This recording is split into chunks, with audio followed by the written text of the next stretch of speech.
More employers are requiring counselors to earn certifications issued by Breining Institute because they know that the certifications are based upon relevant and scientifically validated testing standards. There are only a few agencies in the United States, like Breining, that issue addiction counselor certifications that have been scientifically validated and nationally accredited, because the process to do so is very expensive and time-consuming, and not every certification agency can afford to do this. The validation process of the Breining examinations for addiction counselors and clinical supervisors is explained by Dr. Dan Biddle, a nationally recognized expert in test development. Hi, my name is Dan Biddle. I'm the president of the Biddle Consulting Group. Biddle Consulting Group is a human resource consulting firm that's been around since 1974. One of the things we do at Biddle Consulting Group is work with agencies like the Breining Institute to develop credentialing exams and run them through a validation process. The U.S. Department of Health and Human Services updated the standards necessary to be a qualified addiction counselor or a clinical supervisor.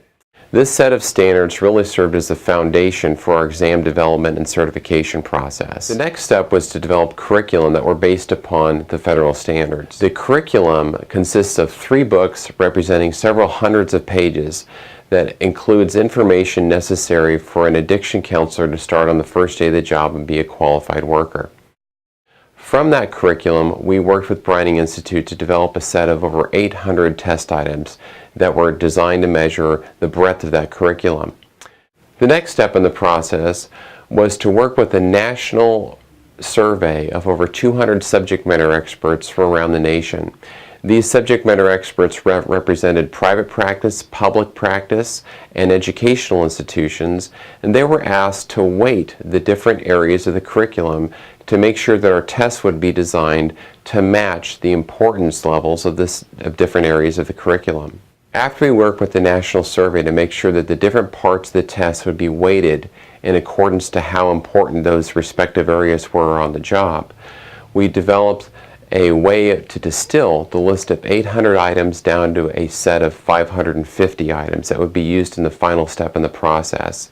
The next step was to work with a panel of 14 subject matter experts who met us here at Breining Institute for a one-day workshop. These experts represented an assortment of different private, public, and educational institutions in the addiction counseling community. These subject matter experts reviewed each of the 550 items and gave us several ratings on each. Some of the ratings included factors such as the importance level of each item, if the item was keyed correctly, if it was sourced correctly to the relative curriculum.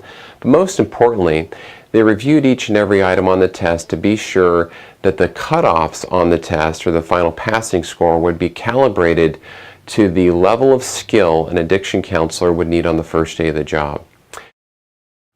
After these ratings were compiled on the 550 items, we ran a series of statistical analyses to determine which items would be kept on the final exams.